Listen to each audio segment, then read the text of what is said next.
지금 쉴새가 어딨어? 자, 봅시다, 우리.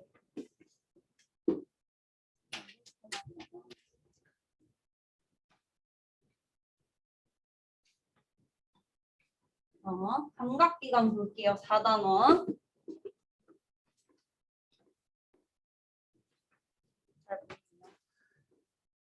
자극과 반응이란 단원이고요.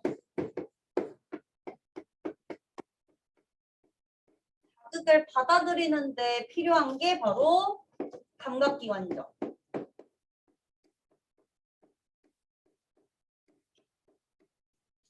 이 감각기관의 종류를 보는 단원으로 하나 구성이 돼 있고요. 또 다른 파트로는 자극에 대한 반응을 어떻게 하느냐 해가지고 두 가지 반응하는 루트가 있는데 신경계하고 호르몬 이렇게가 되겠죠.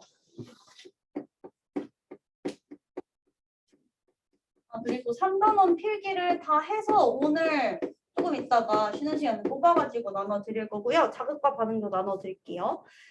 이렇게 신경계하고 호르몬이 있는데 어쨌든 이 호르몬은 안 들어가는 학교가 많다고 했으니까 들어가는 학교 호르몬 다 안 들어가. 호르몬 몰라. 영일은 다 나간다고 했던 것 같기도 하고. 그냥 저는 그냥 쭉 수업하고 자기 수업에 자기 진도 맞는 거 들으면 돼요. 그래서 이렇게 자극과 반응이 있는데 우리 감각기관 볼 거예요. 근데 이 감각기관 총 5개가 있습니다. 뭐 있지? 제일 먼저 눈, 그리고 피부. 순서가 중요하진 않아요. 그 다음에 귀, 코, 이렇게 5가지 감각기관이 있고요. 우리는 이제 각각의 구조하고 어떻게 조절이 되는지를 보시면 됩니다. 1번 우리 눈부터 볼 건데요. 제가 한번 그림을 그려보도록 하겠습니다. 벌써 어이가 없어요.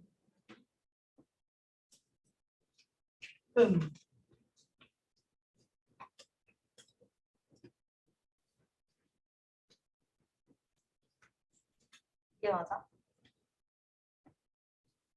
일단 그냥 뭐 제가 대충 기억나는 걸로 한번 그려볼게요.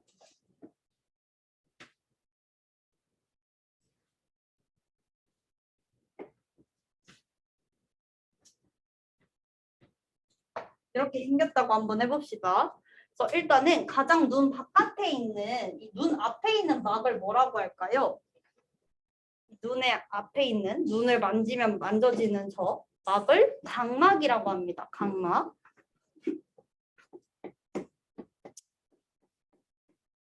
그래서 우리가 혹시 나중에 커서 라식 수술이나 라섹 수술 할 사람 있어요? 뭐 할 거야? 둘 중 하나? 눈 나빠요? 눈 나쁘면 무조건 라섹해야 돼. 라식 안 돼. 난 라섹을 했거든. 이제 라식이랑 라섹 차이가 뭐냐면 각막을 깎는 거예요. 그러니까 라식 같은 경우는 각막을 잘라내서 드러내는 거고요. 라섹은 각막을 조져. 레이저로 각막부터 조져. 각막이 다시 재생이 되거든. 그래서 아픈 거야. 라섹은 각막이 재생될 때 아파요. 그래서 눈물을 흘리죠. 근데 이제 내게 재생되는 거니까 대신에 탈락 위험이 별로 없어. 근데 라식 같은 경우는 덮어놓은 거, 어쨌든 잘라서 다시 덮어놓은 거잖아. 저 밖에 있는 막을, 각막을 잘라서 덮어놓은 거란 말이야. 그래서 내가 만약에 조금 격렬한 운동을 좋아한다. 뭐 예를 들어서 농구 이런 거 좋아한다. 그러면은 옆에 사람 팔꿈치를 눈 박치잖아. 그럼 각막 밀릴 수도 있어. 그럼 각막이 떨어지겠지. 그러면 각막은 얘들아 막 이식도 받을 정도로 되게 중요한 부분이에요. 근데 이제 그게 탈락돼서 땅에 떨어졌다 생각해봐. 렌즈도 아니고. 끔찍하죠? 그래서 만약에 내가 온전하게 그냥 나는 의자에 앉아서 컴퓨터만 하는 직업이에요. 그러면 이제 라식을 추천을 하겠지만 나는 액티비티한 걸 좋아한다. 그럼 라섹을 해야겠죠? 내가 수술해봤잖아. 누워.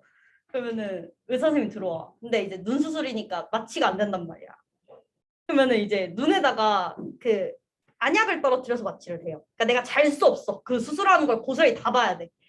그래서 자, 수술은 한쪽 눈당 5분 만에 끝나. 그래서 눈을 일단 고정을 해요. 감으면 안 되니까. 이렇게 고정을 하고 안약을 떨어뜨렸겠지? 그러면 그냥 자 하면서 뭘 쓱 해. 그러면 그게 각막이 잘린 거야. 아, 각막이 잘린 게 아니구나. 나는 그냥 조졌구나. 그 빨간색 불빛을 보라 그러거든? 그러면은 이 하면서 타는 냄새가 나. 근데 이제 인지부조화가 오는 거죠. 아, 이 냄새는 내가 타는 냄새구나. 그래서 이렇게 타고 그다음에 막 뭐 브러쉬 같은 걸로 밀어. 거기 이래. 그게 눈에 이제 이 표면이 울퉁불퉁해서 사람 눈이 잘 안 보이는 거니까 걔를 밀어가지고 평평하게 만들어. 그 다음에 이제 끝이야 그게. 아프지? 아니 근데 마취해서 수술할 땐 하나도 안 아파. 근데 이제 마취가 풀리고 그럼 아프죠. 그래서 여러분이 이 이야기에서 가장 잘 기억해야 될 것은 가장 밖에 있는 게 각막이다. 그래서 우리가 라식 수술을 하거나 라식 수술을 할 때 밖에 있는 걸 조지는 거다. 그래서 이 가장 바깥에 있는 막이 각막이고요. 이 안에 보시면 지금 요 동그란 거가 있는데 이게 뭐냐면 구멍이에요. 근데 구멍에 그냥 이름을 붙여서 동공이라고 얘기를 한 거고요. 동공 옆으로 이렇게 색깔이 있는 부분이 있는데 여기가 바로 홍채가 되겠죠. 홍채. 여기 이 사람은 외국인인가 봐요. 눈이 파란색이네요. 그래서 어떻게 생각하면 되냐면 동공 같은 경우는 그 창문이고 홍채가 커튼이라고 생각하시면 돼요. 내가 빛이 들어오는 걸 줄이거나 늘리고 싶으면 창문 크기를 매번 공사하는 것보다는 커튼을 쳐서 이제 창문 크기를 바꾸는 게 좋겠죠. 그래서 이런 식으로 빛 조절을 하게 되고요. 그래서 빛이 이렇게 처음에 각막을 통과해서 동공을 통과해서 들어오게 되면 그 다음에 지나치는 곳이 수정체라는 것입니다.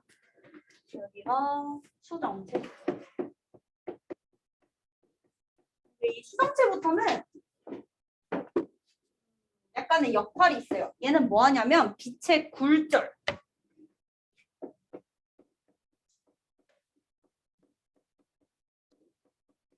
빛을 굴절시키게 됩니다. 이 수정체가. 그래서 우리가 굴절이라는 거 할 때 렌즈를 했었어요. 옛날에 빛의 굴절에서 렌즈 했었는데 오목 렌즈하고 볼록 렌즈가 있었어요. 오목 렌즈 같은 경우는 빛을 퍼뜨렸고요. 볼록 렌즈 같은 경우가 한 점으로 모아줬단 말이야. 얘는 뭘 닮았지? 볼록. 그래서 얘는 빛을 한 점으로 모아주게 됩니다.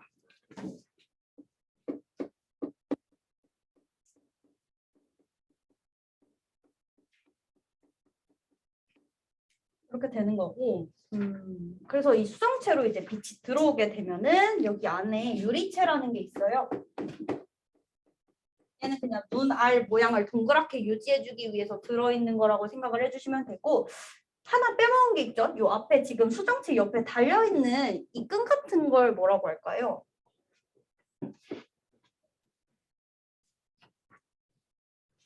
선모체라고 합니다. 선모체. 그래서 여러분 이거 다 외워야 돼요. 이 선모체는 뭐냐면 저 수정체 자체가 그냥 볼록 렌즈인데 크기 조절이 안 되는 그냥 자기 혼자 그냥 뭐라 해야 되지? 뽀잉뽀잉한 그런 그냥 액체도 아니고 고체도 아닌 슬라임 같은 거예요. 그래서 우리가 그거 크기를 조절을 해줘야 되는데 슬라임이 혼자서 크기 조절을 할 수가 없겠죠. 그래서 그 옆에서 이 수정체 두께 조절을 도와주는 게 선모체가 됩니다. 근육이에요, 근육. 선모체 같은 경우는 수정체의 두께 조절. 네, 두께를 어떻게 조절하는지는 조금 이따가 같이 볼 거고요. 또 이제 빛이 여기서 수정체에서 막 굴절이 돼가지고 한 점에 모이겠죠? 그렇죠? 이렇게 한 점에 모이겠죠? 그래서 이 맺히는데 여기 맺히는데 이 맺히는 막을 뭐라고 하냐면 망막이라고 얘기를 합니다.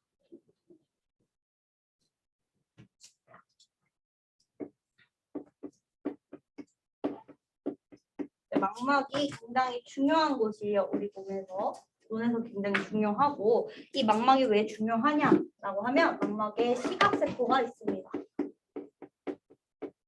시각세포는 뭐냐면 이 시각 자극을 받아들여주는 세포예요. 그러니까 그 세포가 망막에 있기 때문에 우리가 이 빛을 망막에 맺히게 하는 거고요. 그러니까 생각을 영화관처럼 생각하시면 돼요. 영화관에서도 빔으로 쏴가지고 그 앞에 있는 스크린에 맺히게 하죠. 그거랑 똑같아요. 우리 눈에서도 들어오는 빛을 굴절시켜서 여기 망막에 맺히게 하는 겁니다. 망막에 시각세포가 있기 때문에. 근데 이 망막에는 두 가지 부분이 있어요. 황반하고 맹점. 이거는 학교 책마다 나오는 책도 있고요. 안 나오는 책도 있어요. 황반이라는 내용은 또 안 나올 수도 있고. 뭐냐면 이 망막에 이렇게 시각세포들이 존재를 할 텐데 이 시각세포가 균등하게 존재가 하는 게 아니고 한쪽에 몰린 곳이 있습니다. 이렇게 시각세포가 몰려 있으면 당연히 자극을 더 잘 받아들이겠죠. 그래서 그 부분을 바로 황반이라고 해요. 시각세포가 많아서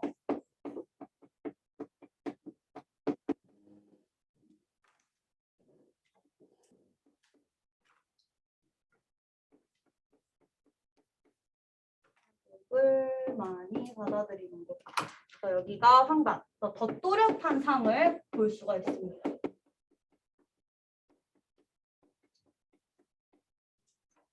또렷한 상을 볼 수가 있고 맹점은 뭐냐?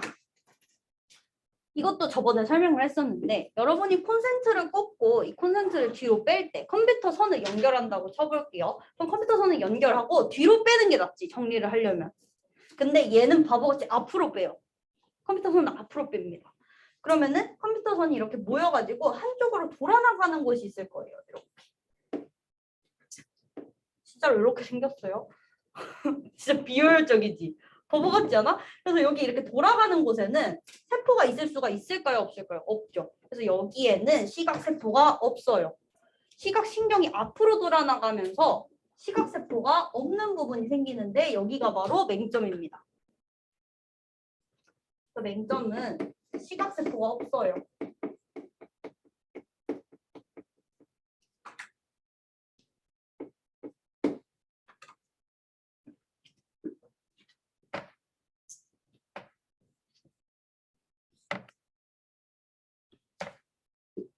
시각세포가 없어가지고 제일 많이 나오는 문제가 뭐냐면 이 맹점에서는 상이 맺히기는 해요. 그러니까 여기에 있는 상이 여기 맺히기는 하지만 시각세포가 없어서 자극으로 받아들이지를 못하는 겁니다.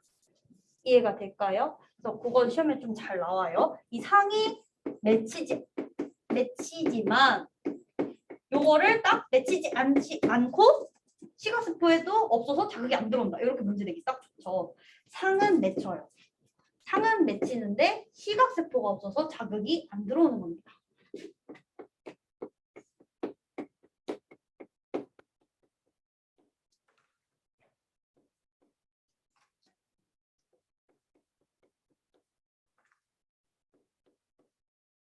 문제가 없어? 일단은 문제 더 줄까? 더 줘? 더 줘? 아니야, 필요 없어. 아니, 더 달라고 하면은 시중에 나와 있는 문제집도 뽑아줄 수 있어. 오프나 아니면은 얘기하세요. 문제 다 풀었으니까. 왜? 거기 있는 거나 잘 풀어 일단은. 일단 줘요. 알겠어요. 일단은 황반하고 맹점 이렇게 망막에 있는 주요한 부분이라고 이제 나오고요.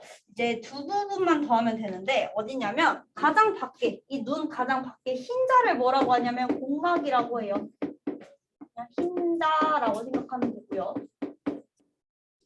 이 위치에 대해서도 많이 나옵니다. 총 3개의 막이 있어요. 공막, 망막, 그리고 맥락막 이렇게 3개가 있는데 공막 같은 경우 가장 바깥에 우리 눈 밖에 흰자 그러니까 가장 밖에 있겠지. 맞죠? 그 다음에 망막 같은 경우는 상이 맺혀야 되니까 눈 가장 안쪽에 있겠죠. 그쵸? 그리고 남은 하나가 맥락막이에요. 어디냐면 이쯤 공막과 망막 사이에 막이 하나 더 있는데 여기가 맥락막입니다. 여기 맥락막. 그냥 여러분 문제 풀 때 공막이랑 망막을 먼저 찾고 남은 하나의 막을 맥락막이라고 해주시면 되는데요. 이 맥락막에는 뭐가 있냐? 사실 중요한 게 아니라서 색깔을 그냥 저는 흰색으로 할게요. 맥락막은 문제 나올 때도 있고 안 나올 때도 있고 필수가 아니에요. 그래서 맥락막 같은 경우는 그냥 검은색 색소가 있어요. 그렇기 때문에 이제 눈 안을 어두컴컴하게 유지를 해주게 됩니다. 영화관에서도 불 안 끄면 환불해줘야 돼. 영화 잘 안 보여가지고 이번에 환불해줬다던데 진짜? 지방 영화관에서 영화 시작했는데 불을 안 꺼가지고 1시간 동안 환불해줬대. 환불해주고 영화 시사권 하나 더 주고 어쨌든 그래서 눈 안에서도 상을 또렷하게 보기 위해서는 이렇게 어두워야지 빛이 집중이 잘 되겠죠. 그래서 얘를 검은색 색소를 넣어가지고 눈 안을 어둡게 만들어주는 역할을 맥락막이 하게 됩니다. 여기까지 이해되죠? 여기까지 눈의 구조였고요. 두 번째로는 눈의 조절해야겠죠? 이거 혹시 이렇게 고쳐줄 수 있나요? 어차피 내가 필기한 거 다 주긴 할 건데 눈의 구조 눈은 두 개의 파트로 나와요. 눈의 구조하고 눈의 조절.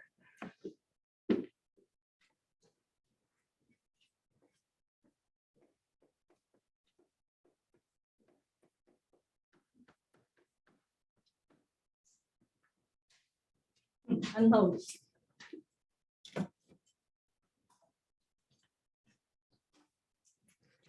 민서 잘 보여? 잘 안 보이면은 여기 중간으로 옮겨주세요. 눈의 조절 같은 경우는 두 가지 조절이 있어요. 눈에서 일어나는 조절은 빛의 양을 조절하는 거. 양 조절. 다음이랑 또 나오는 게 뭐냐면 수정체 두께 조절.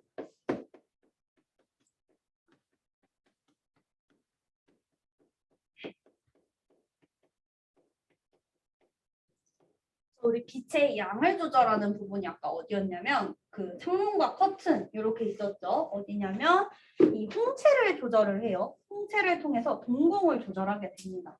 동공, 그 구멍 자체의 사이즈를 키우고 줄이고 할 수가 없기 때문에 옆에 있는 홍채가 확장하거나 이완하면서 이제 크기를 조절을 해주겠죠. 그래서 만약에 밝다. 여기 단원에서는 약간 이런 식의 사고방식이 필요해요. A가 이래서 B가 되고 B가 이래서 C가 되고 C가 이래서 D가 되고 이렇게 꼬리를 무는 밝아요. 그럼 빛이 많겠지. 눈에 빛이 너무 많아. 그러면은 어떻게 하겠어? 빛을 좀 줄여야겠네. 밝을 때 빛을 줄이려고 합니다. 그래서 빛을 줄이려고 하면은 그 빛이 들어오는 구멍을 늘려야겠어? 줄여야겠어?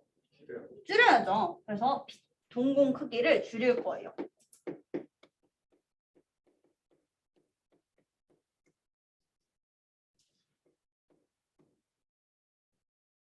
동공 크기를 줄일 거예요. 그럼 동공 크기를 줄인다는 거는 우리가 눈이 이렇게 있고 이 바깥에 있는 원이 커졌다 줄어들지는 않잖아요. 이 안에 있는 원에 비해서 이 원이 줄어들었다 커지는 거지 바깥에 있는 원이 조절되진 않는단 말이지. 그러면 내가 빛이 줄어들어서 동공 크기가 줄어들려면 이렇게 돼야 되지 않을까? 그렇죠? 그러면은 이걸 우리가 뭐라고 하냐면 이 밖에 있는 홍채가 늘어났지. 우리는 얘를 홍채가 이완됐다, 홍채가 확장됐다라고 얘기를 합니다. 그래서 우리는 동공 크기랑 홍채가 반대라는 것을 볼 수가 있죠. 홍채 확장.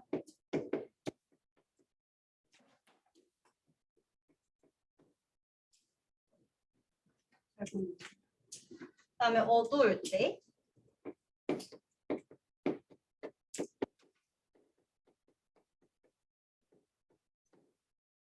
어두울 때는 빛이 많이 필요하겠죠. 어두우니까 빛의 양이 줄어들어서. 그러면 이때는 동공 크기를 키워서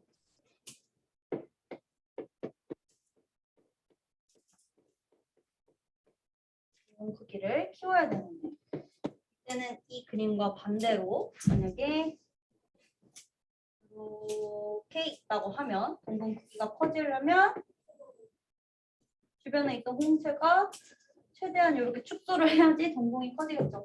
이렇게 커지게 됩니다.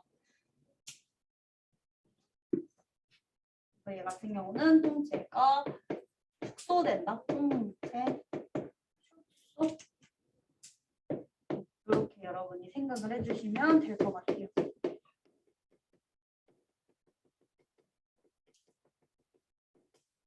그 다음에 이제 수정체 두께 조절인데요.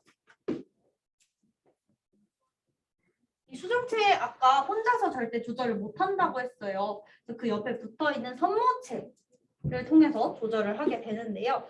수정체가 언제 수정체가 두꺼워야 하고 언제 수정체가 얇아야 할까요? 얘는 이 수정체 두께 조절은 뭐랑 관련이 있냐면 원근 조절하고 관련이 있어요. 멀리 보고 가까이 보는 거랑 관련이 있어요. 얘는 원근 조절.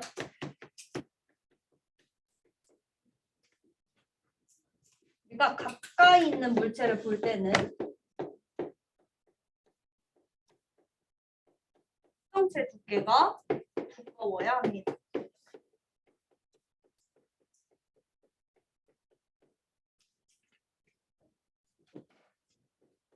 그러면은 우리가 저번에 말한 것처럼 지금 여기 있는 거는 눈을 반으로 잘랐기 때문에 얘가 이렇게 중간에 수정체가 있고 양 옆에 끈이 달린 것 같은 모양인데 원래는 이렇게 수정체가 있고 그 주변에 선모체가 이렇게 감싸고 있다 그랬죠.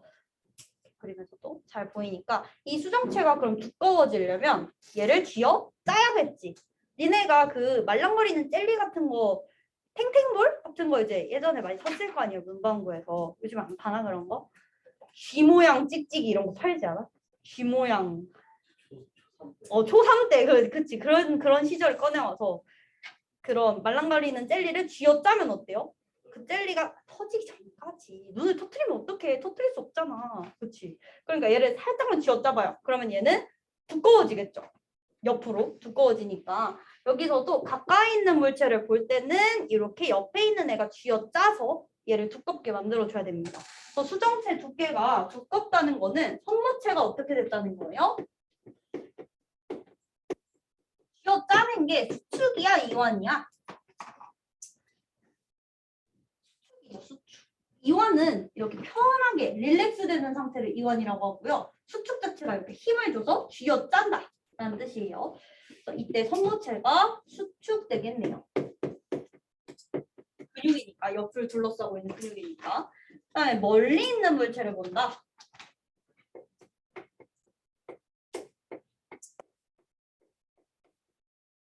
얘 같은 경우는 수정체 두께 얇아져야 하고요. 얘는 선모체가 이완돼야겠죠.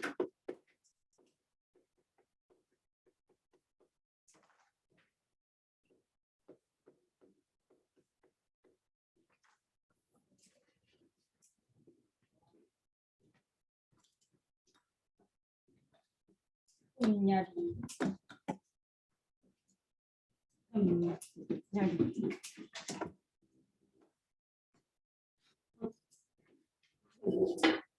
어디까지 얘가 따라올 수 있을까? 이걸 살짝 떨어지면 어떡하지? 바보네 나. 얘를 이렇게 하면 되잖아. 이렇게 하면 끈을 더 놀릴 수 있지. 카메라가 여기 달렸으니까 최대한 끝쪽에 설치를 하고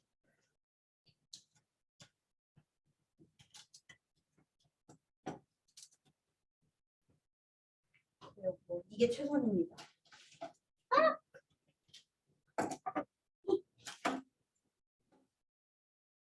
됐어요. 이렇게 하고 뭘 하려고 하냐면 학교에서 원시근시 배운 사람. 여기 책이 있나? 원시근시? 네. 사단 나가지 나왔어요. 어제 생긴 거 같아요.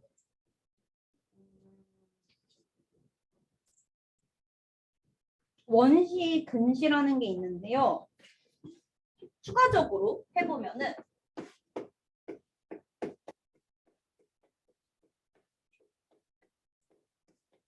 이거는 여러분 선행할 때 써요.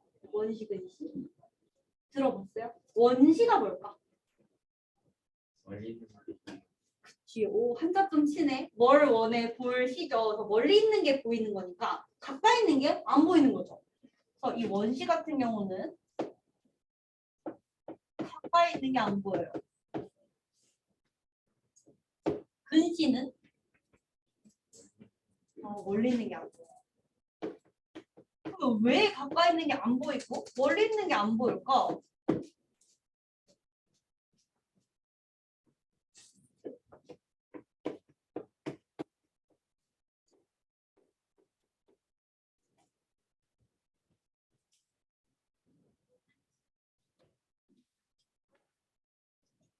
왜 안 보일까?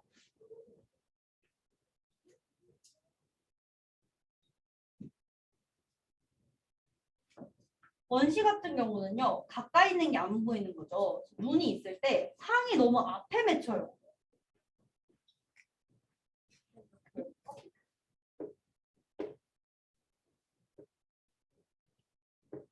이렇게 수정체가 있고 여기 망막이 있잖아요. 그래서 그러면 대충 여기 이쯤에 맺혀 중간에. 그러니까 얘는 망막에 상이 안 맺히는 거야. 그래서 가까이 있는 게 안 보여요. 그리고 분시 같은 경우는 이렇게 뒤에 맺힙니다. 얘도 망막에 안 맺혀. 그래서 얘를 이제 어떻게 교정하는지는 다음 시간에 하고 일단 쉽시다.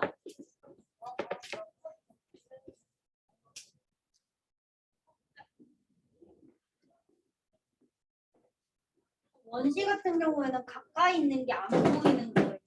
그러면 멀리 있는 게 보인다는 거. 근데 우리 가까이 있는 게 안 보인다고 하면은 사실 이 그림이 살짝 잘못돼가지고 이것만 조금 붙일게요. 왜 그러냐면 가까이 있는 게 안 보인다. 가까이 있는 걸 보려면 우리가 얘를 두껍게 만들어서 가까운 곳에다가 물절을 시켰었죠. 근데 그게 안 보인다고 하면은 다른 사람보다 눈의 길이가 짧은 거야.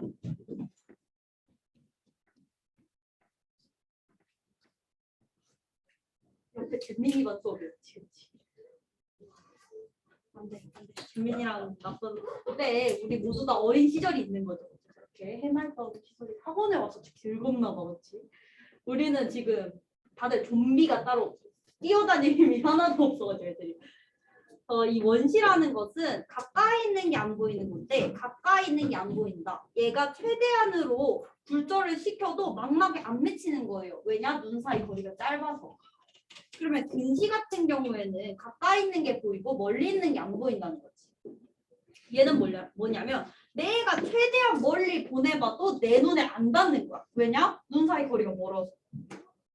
그럼 이걸 어떻게 보정을 해줘야 될까? 얘는 어떻게 하면 앞에 맺히겠어? 우리가 이렇게 맺히게 하려고 볼록한 수정체를 쓰는 거지. 그럼 밖에다가 볼록 렌즈를 써주면은 빛이 한 번 더 굴절되니까 좀 더 앞에 맺히지 않을까요? 그래서 우리 원시 같은 경우에는 볼록 렌즈로 교정을 합니다. 안경을 보면 볼록해요. 근데 이제 근시 같은 경우는요, 얘가 지금 도달을 못하는 거지. 그러니까 빛을 퍼트려줘야 돼. 좀 더 멀리 뻗어나가게. 그래서 얘 같은 경우에는 오목 렌즈로 교정을 하게 됩니다.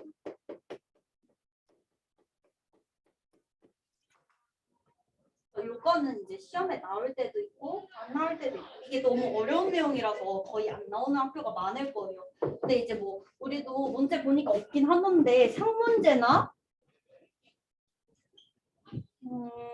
상문제에서도 없긴 해요. 그래도 뭐랄까 진짜 어려운 문제는 가끔 나오거든. 최다오답 이런 데 나오려나요? O2에도 있는 내용이야 저게. 그래서 한번 그냥 설명을 해본 거고 여기 문제는 없어요. 그래서 학교 책에서 나온다 라고 하면은 이제 공부를 하시고 아니다 그럼 그냥 과감하게 버려도 되는 내용입니다. 저런 내용이 있고요. 그러면 사진 한번 다시 찍고 그 다음에 다 지우고 그 다음에 피부하고 귀를 나가도록 할게요.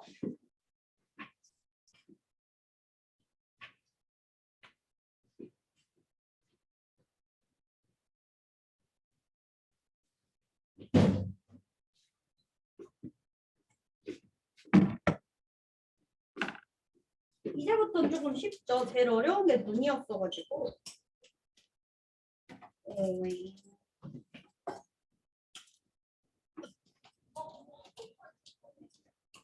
나 부수겠어요.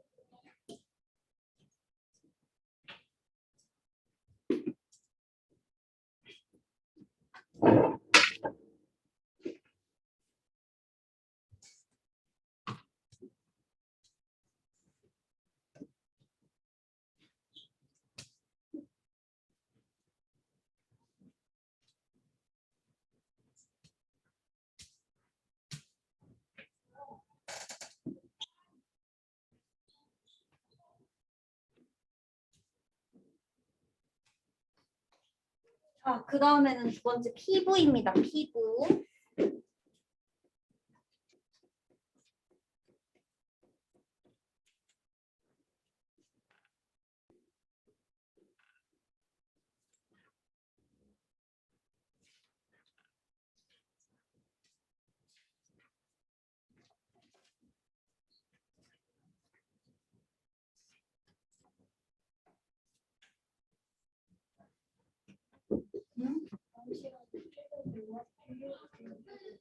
패드는 안 돼요.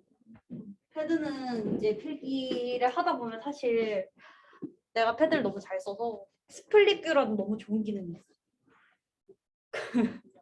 나도 모르게 하고 쉽게 돼가지고 스플릿 뷰로 같이 유튜브를 보면 공부할 맛이 나거든.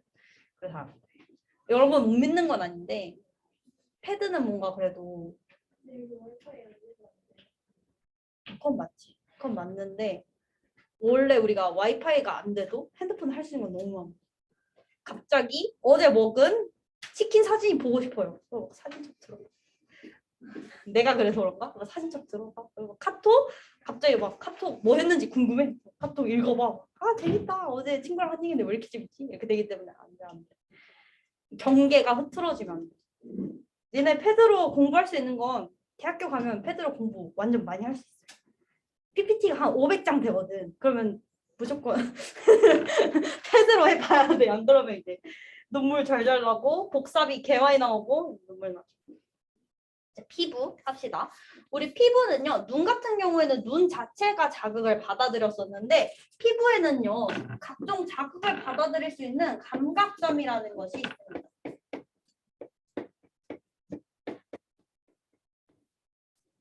그리고 내가 패드로 필기한 거 다 줄게. 오늘 이거 운동 일단 방금 가져온 거거든요. 운동 나눠줄게요. 생각난 거는. 내가 어젯밤에 그때 생각난 거야.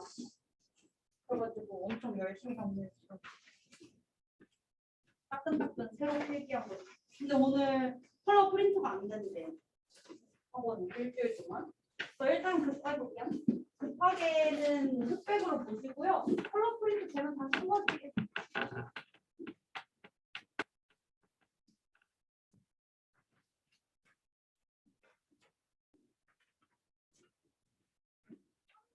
들어가는 거죠? 보면서 이제 문제 푸시면 될 것 같고요. 그리고 자기가 문제 풀면서 알아낸 것들도 같이 거기다 좀 써가면서 같이 공부하면 될 것 같아요. 아까 뭐 60Hz 이런 거 같은 경우는 거기 없는 내용이니까 같이 써서 보면 좋겠죠.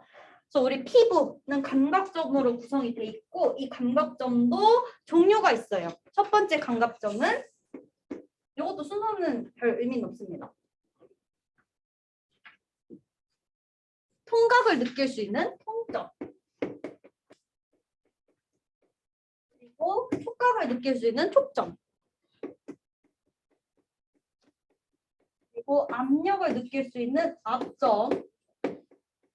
그리고 온도를 느낄 수 있는데 온도 두 가지가 있죠. 따뜻한 거, 차가운 거. 그래서 온점하고 냉점 이렇게 두 가지가 있습니다.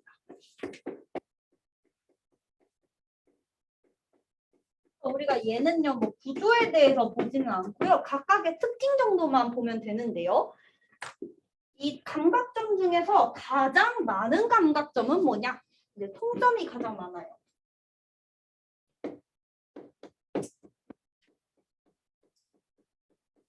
통점에서가 가장 많고, 그 다음에 이 온점과 냉점이 이제 어떤 식으로 차가운 거랑 뜨거운 거를 구분을 하느냐? 상대적인 온도를 구분하게 됩니다. 절대적인 온도랑 상대적인 온도를 잘 모르는 사람들이 있어서 다시 한번 설명을 해주면요.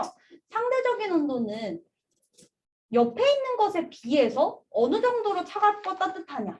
이렇게 비교를 하는 게 상대적인 온도예요. 예를 들어서 내가 냉탕에 들어가 있었어. 근데 냉탕 한 10도 정도 돼요. 냉탕에 들어가서 추운 것 같아. 그래가지고 옆에 있는 온탕에 갔어. 온탕은 한 25도 정도 돼요. 온탕 25도면 너무 춥나? 온탕 한 30도 돼요. 들어가니까 아니야? 25도야? 40도라고 온탕이? 내가 너무 사우나를 많이 안 갔나 봐. 그러면 온탕에 들어갔어. 온탕에 40도야. 온탕 들어가도 뜨거워. 근데 내가 그 여기 옆에 있는 열탕에 들어갔어. 그럼 어때? 뜨겁지. 그치? 그리고 온탕 옆에 있는 히노키탕에 들어갔어. 그럼 어때? 춥지. 근데 히노키탕도 차가운 물은 아니란 말이야. 그럼 걔는 뭘 인식을 하냐면 상대적인 온도를 인식하는 거예요. 온탕에 비해서 히노키탕이 차가운 거죠. 그리고 온탕에 비해서 열탕이 뜨거운 거죠. 그런 온도를 인식하는 게 상대적인 온도고요. 만약에 절대적인 온도라고 하면 뭐냐면 25도를 기준으로, 난 25도를 기준으로 온도에 반응하는 사람이야. 26도는 너무 추워요. 그리고 24.6도는 너무 말이 잘못됐죠? 25도를 기준으로 24.6도면 춥고 26도면 따뜻한 거야. 말이 안 되죠? 1도 차이에 갑자기 차갑고 뜨거운 게 바뀌면 에어컨도 아니고 이상한 사람이지 그러면. 사람은요 상대적인 온도에 반응을 하게 됩니다.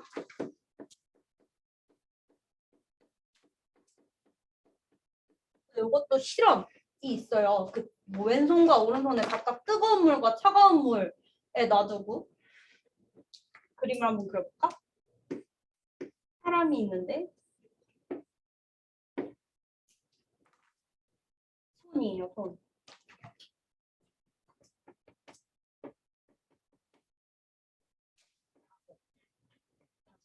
이렇게 손이 있는데 한쪽 손은 차가운 물에다가 넣고 한쪽 손은 따뜻한 물에다 넣어 뜨거운 물에다 넣었어. 얘는 한 15도 정도 되는 물이고요. 얘는 35도 정도 되는 물. 그 다음에 얘가 손을 한 군데다 모을 건데 어디다가 모을 거냐면 그림 너무 어려워.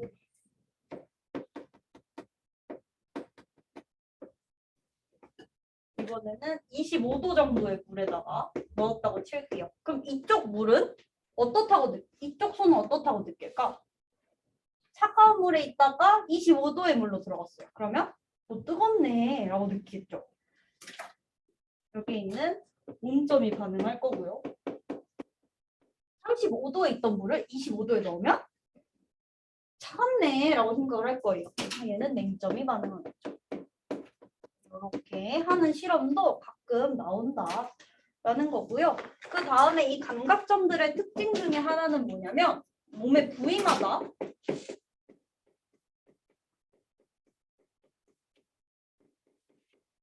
또 사람마다 감각점의 수가 달라요.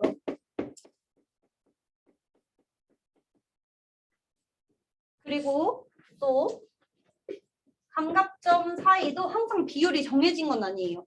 예를 들어서 20, 20, 20, 20, 20, 20이 아니라는 거죠. 그래서 감각점 사이에도 비율이 있는 게 아니에요.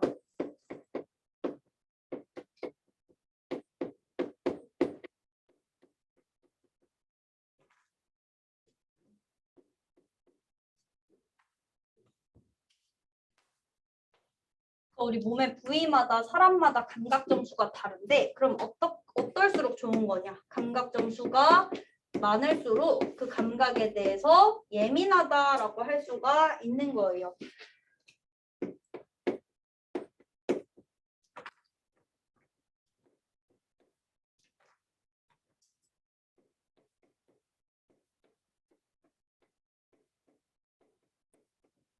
그래서 우리 아까 통각이 많기 때문에 가장 예민한 감각, 우리가 통각을 가장 잘 느낀다라고 얘기를 한 거고요. 그 다음에 이렇게 하면은 피부는 끝이고요. 이제 귀 볼 거예요. 귀.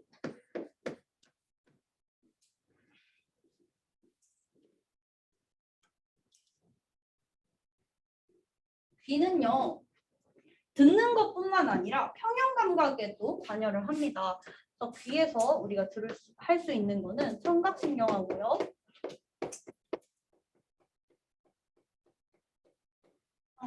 평형 감각 신경.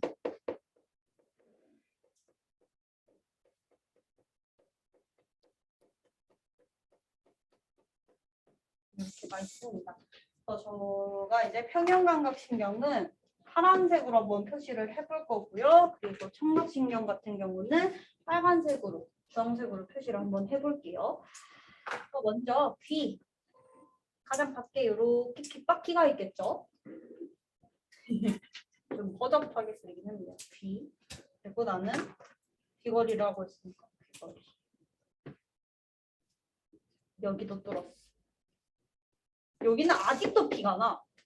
여기 피어싱한 거가 아직도 피가 나. 근데 피어싱 해봤어? 피어싱 안 해봤어? 피어싱도 무서운 사람이 들어주거든.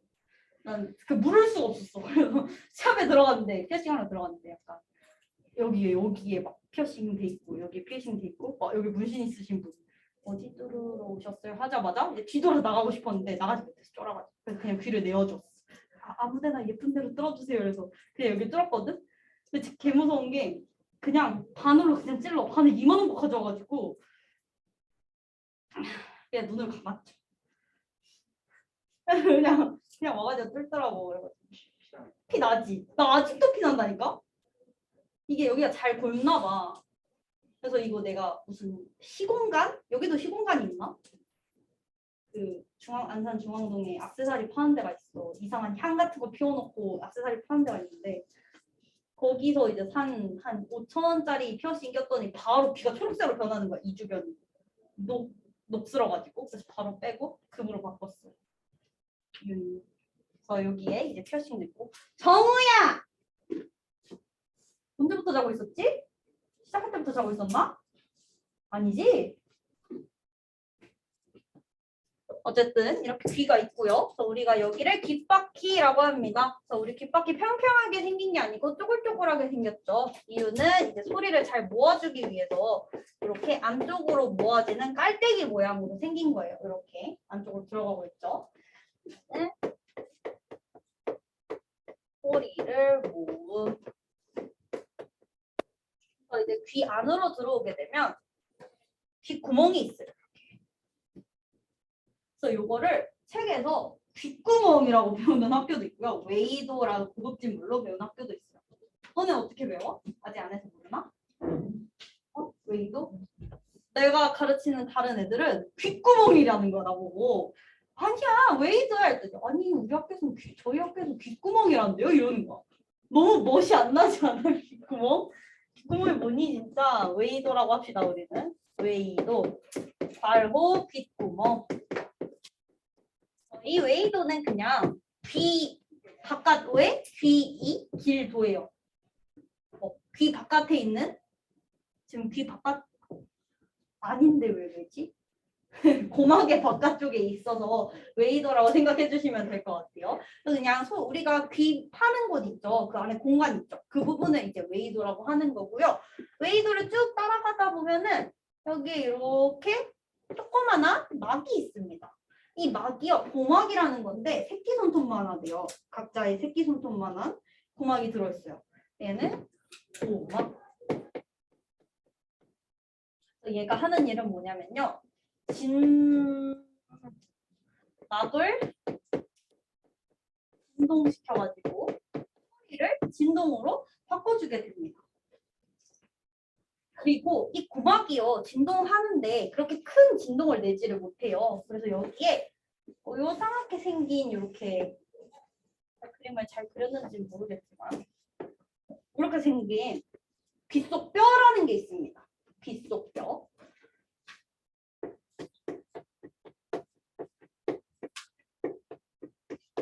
얘는 뭐 하는 애냐면 진동을 증폭해줘요. 키워주는 거죠.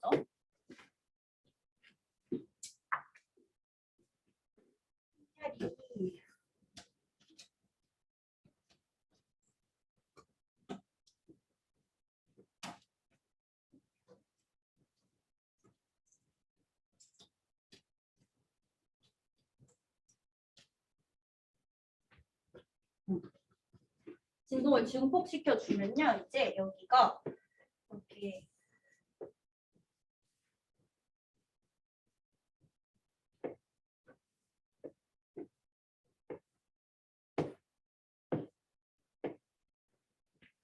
그림 그리기가 난처할 것 같긴 한데 이렇게 세 개의 관이 있어요.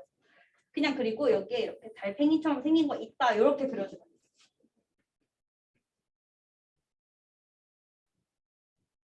이 세 개의 관을 그리고 밑에 그냥 달팽이 모양으로 그리면 돼요. 그래서 얘가 이제 달팽이 관이고요.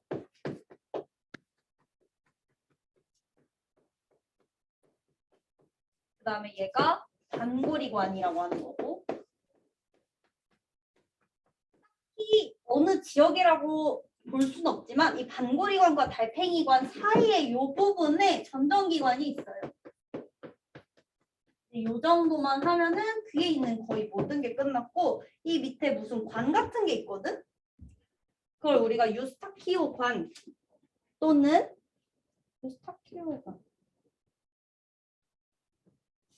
유스타키오 관 말고 뭐라 해야 되지?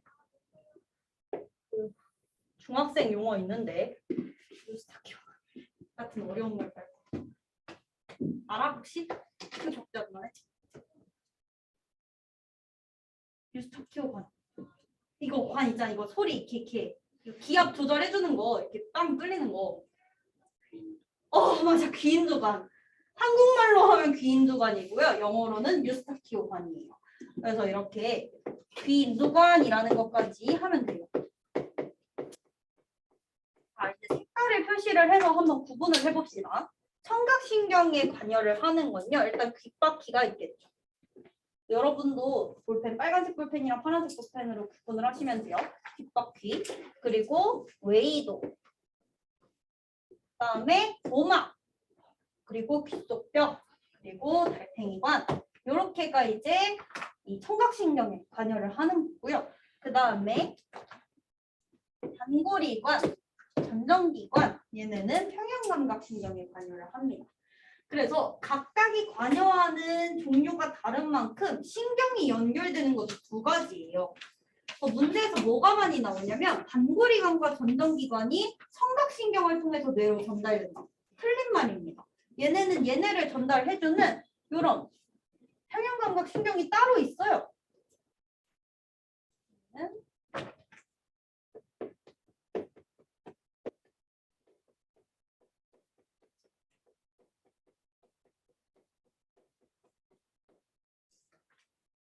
따로 있고 그 다음에 청각신경을 따로 전달을 해주는 청각신경도 이렇게 따로 있어요. 그래서 청각신경과 평형감각신경이 따로 존재를 하고 각각의 자극을 따로 전달해 주게 됩니다. 문제 자주 나와요. 여러분 딱 틀리기 좋아요. 그냥 아무 신경이나 연결돼 있으니까 뇌로 가겠지 하고 맞다고 고릅니다. 근데 각각 다른 신경으로 간다는 거.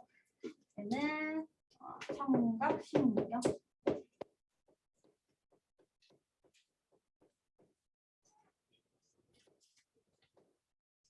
우리가 그래서 귓속뼈까지는 이제 내용을 설명을 했는데 달팽이관부터는 뭔지 제가 제대로 얘기를 안 해줬죠. 이 달팽이관 안에는 청각세포가 들어있어요. 저번에 얘기를 했었는데 얘는 굳이 알 필요는 없지만 이제 이해하는 도움이 될 것 같아서 얘기를 하는 건데 다이빙대 같은 게 말려 있어요. 달팽이관을 이렇게 펴보면요, 그 안에 이렇게 생겼고 이 안에 이렇게 다이빙대 같은 게 있습니다. 이게 그냥 똘똘 말려 있다고 생각하면 돼요. 그래서 이 안에 이 밑에 청각세포들이 있어요. 소리의 높이에 따라서 진동하는 부분이 달라지게 되면서 그 아래에 움직이는 세포도 달라지게 되는 거예요. 그래서 우리가 높이에 따라서 소리를 인식할 수가 있다 정도만 알면 돼요. 알 필요도 없어. 그냥 이렇게 그냥 달팽이관이 굴러가는구나. 청각세포가 요 다이빙대 아래에 있구나. 만 그냥 생각해주면 돼요. 내가 이거 설명하는 거는 여러분 이해하기 편하라고 설명을 해주는 겁니다. 뭐냐면 바로 저거. 저기에 있는 다이빙대 저게 흔들리면은 소리가 들린다는 거. 알 필요 없는 내용이었고요. 기울게요. 반고리관은 그러면 뭘 인식을 하느냐? 우리 반고리관은요, 회전을 인식하게 됩니다. 얘 같은 경우도 그냥 간단하게 알려주면은 이 반고리관 안에 보시면 이렇게 세포가 있어요. 여기 이렇게 세 가닥. 그래서 내가 움직이게 되면 요 안이 다 액체로 채워져 있거든요. 그래서 이 액체가 움직이게 되겠죠. 이렇게 내가 막 움직여요. 그러면은 이렇게 액체도 움직이겠죠. 근데 내가 갑자기 멈춰. 근데 관성에 의해서 액체는 바로 안 멈춘단 말이지. 나는 멈췄는데 요 안에 있는 액체는 안 멈춰요. 그래서 이제 우리가 회전을 인식하고 어지럽네 라고 느끼게 되는 겁니다. 이게 그래서 반고리관은 회전을 인식하는 거고, 전장기관 같은 경우에는 기울어짐을 인식하는데 두 가지 기울어짐을 인식합니다. 수직으로 기울어졌냐, 아니 수직으로 기울어졌냐, 수평으로 기울어졌냐.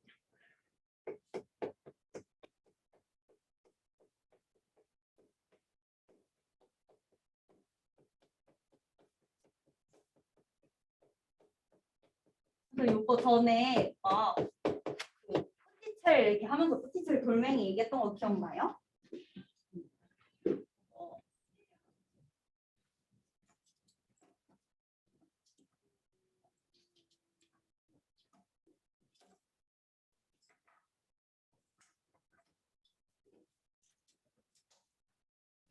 부서지는 소리가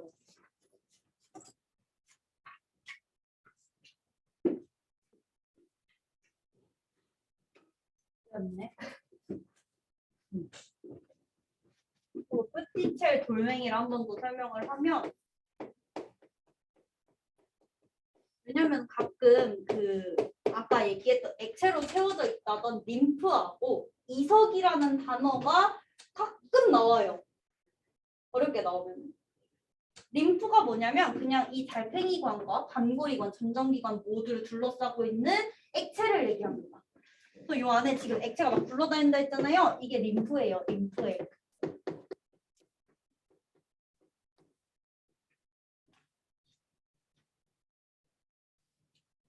지금 얘기를 해주는 거는 여러분이 잘 걸러서 들으면 돼요. 지금 내가 얘기를 해주는 건 시중에 나와 있는 문제집을 풀기 위해서는 이 정도는 알아야 된다. 그래서 설명을 해주는 거고, 자기가 학교에서 이런 내용 안 나왔다. 그럼 빼시면 돼요. 알겠죠? 저는 다 설명을 해드리는 거예요. 그래서 전장기관 같은 경우는 이렇게 생긴 뿌티첼하고 세로로 생긴 뿌티첼이 있어요. 근데 여기 위에 돌멩이가 있습니다.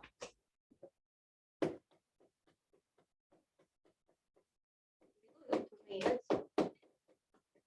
그 안에는 이렇게 세포가 있어요. 삼각세포, 평형감각세포. 그래서 얘 같은 경우 이렇게 가속되게 되면은 뿌티첼이 이렇게 한쪽으로 쏠리면서 이 안에 있는 세포들도 누워요, 옆으로. 그러면서 우리가 기울어졌네를 인식하게 되는 거고요. 얘 같은 경우도 내가 아래로 가속을 받게 되면은 이 뿌티첼이 한쪽으로 쏠리게 되면서 안에 있는 세포도 한쪽으로 쏠리면서 내가 기울어졌구나를 인식하게 되는 겁니다. 이렇게까지 하면은 이 귀에 대한 얘기는 다 끝났고, 요 정도 귀에서 어떻게 소리가 전달이 되는지 처음에 귓바퀴, 뇌이동, 음악, 빗속뼈,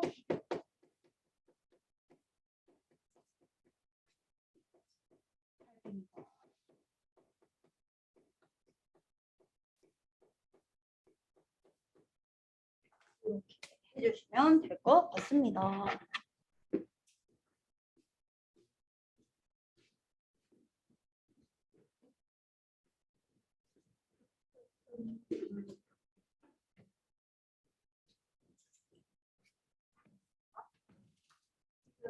다시 1%가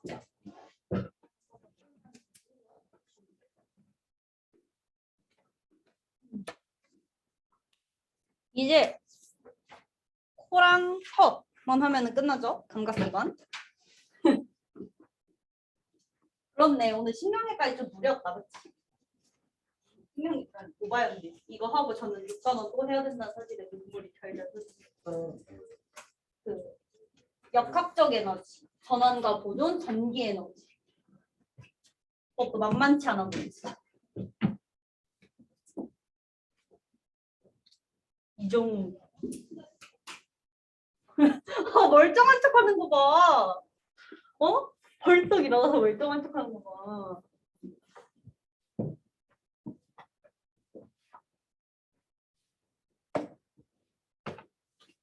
뭐야? 왜 다시 넣어? 엎드리지 마. 허리 펴. 일단 넣고. 아주 그냥 안 돼. 정말 아주 뺀질뺀질. 이름 불렀는데 씻고 다시 엎드리다니. 혼내주겠어요. 다음 코. 왜 안 보이지? 코랑 혀는 세트를 보시면 돼요. 세트. 둘 다 아무것도 없고 그냥 세트로 보시면 돼요. 코 하고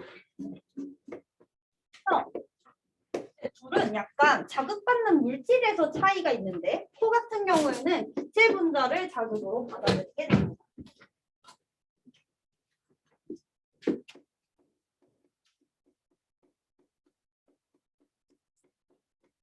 혀 같은 경우는 액체 분자.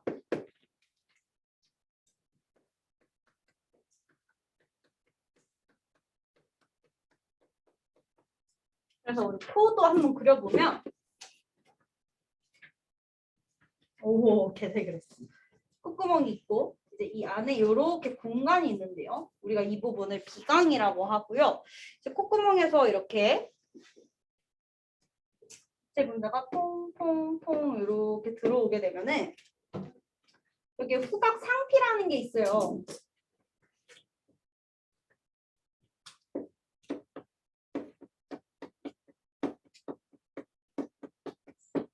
점액으로 덮여 있고 이 안에 후각 세포들이 이렇게 존재를 하게 됩니다.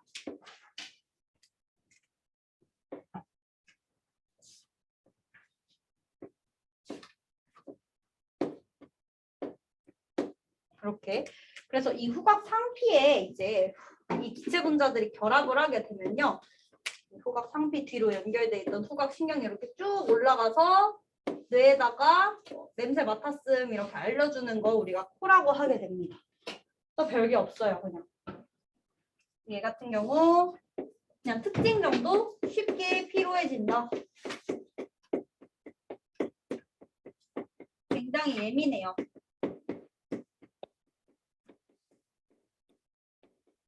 그리고 뭐 후각의 성립 같은 경우는 후각 상피 안에 후각 세포가 있다는 거 정도. 얘 같은 경우는 기체 분자가 코, 후각 상피의 후각 세포.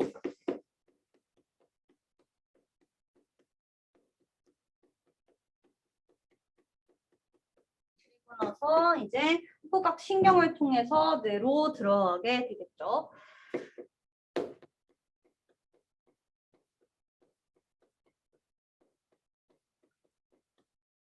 여기 이제 코고요. 그다음 혓바닥 같은 경우는 혀가 이렇게 있으면 이렇게 올라와 있는 부분이 있어요. 오돌토돌한. 이거 우리가 유두라고 하는데요. 이제 얘 자체를 그냥 보는 게 아니고 혀를 반으로 절단을 했을 때 우리가 단면을 보면 얘가 이렇게 올라와 있고 아래로는 이렇게 맛봉오리 같은 게 아닌데 굉장히 어려운 옆에 보면 이렇게 생긴 게 있어요. 이게 바로 맛봉오리입니다. 맛봉오리. 유두의 옆면에 이제 맛세포들이 모인 하나를 맛세포라고 하고요. 이렇게 전체가 모인 거를 우리가 맛봉오리라고 해요. 여기서 자극을 받아서 이제 신경으로 나가게 되는 거고요. 얘는 그림을 좀 그리기는 힘드네요. 뭐 특징 같은 것만 알고 계시면 되는데 5가지의 맛을 느낄 수가 있죠. 단맛 보이니? 여기까지 보이구나. 단맛, 쓴맛, 한맛, 감칠맛, 그리고 신맛. 자주 나오는 거 생각과 매운맛과 떫은 맛은 미각이 아니에요. 얘네 같은 경우는 감각적, 피부에서 느끼는 거예요. 매운맛, 떫은 맛은 생각과 앞각이 느끼는 감각입니다. 이 정도 시험에 나오면 나올 수 있겠고요. 그 다음에 이 미각의 성립도 한번 볼 수 있겠죠. 혀,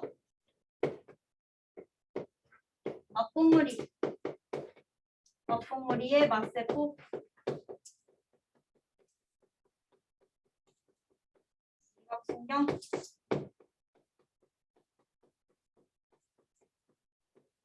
네, 이렇게 하겠죠. 이렇게 하면은 미각의 성립까지 우리가 이제 감각기관을 다 봤네요.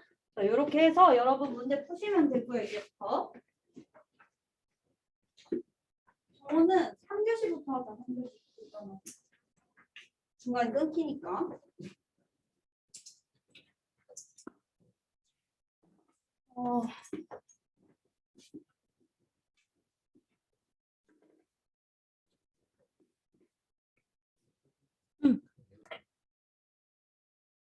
귀인두관에 대한 설명을 안 해서 귀인두관은 이제 몸 바깥의 외부하고 내부의 압력을 같게 만들어 주는 거예요.